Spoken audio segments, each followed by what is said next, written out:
सल्तनत की कीमत एक प्याला पानी। हारून रशीद को प्यास लगी थी। इसने पानी मांगा।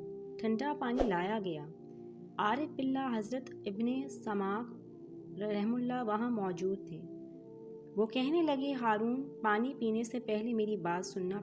ये बताएं कि अगर आपको सख्त प्यास लग जाए और प्यास ऐसी बर्दाश्त से बाहर हो, हलक बिल्कुल खुश्क हो और पूरी दुनिया में पानी कहीं भी ना हो, और एक शख्स के हाथ में पानी का प्याला हो, तो आप बताएं कि कितनी कीमत देकर इससे पानी के प्याले को ख़रीदेंगे। इसने कहा कि मैं आधी सल्तनत दे दूंगा और पानी का प्याला ख़रीद कर पीऊँगा। उन्होंने कहा, अच्छा। आपने पानी पी लिया और पीने के बाद अगर पेशाब बंद हो गया, निकलता नहीं, और जानते हैं कि पेशाब बंद होने की हालत में इंसान मछली की तरह तड़पता है, इसे बर्दाश्त नहीं होता, तो आप मछली की तरह तड़पने लगें।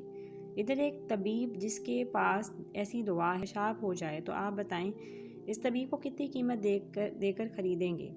उसने कहा कि आधी सल्तनत देकर ख़रीदूँगा। उन्होंने कहा कि इससे मालूम हुआ है कि आपकी पूरी सल्तनत की कीमत पानी का एक प्याला पीने और फिर इसे जिस्म से निकालने के बराबर है, जबकि तूने जिंदगी में हजारों प्याले पानी पिया होगा, तो तुमने अल्लाह की कितनी नेमतें इस्तेमाल की होंगी। बताओ, इसकी कीमत क्या होगी।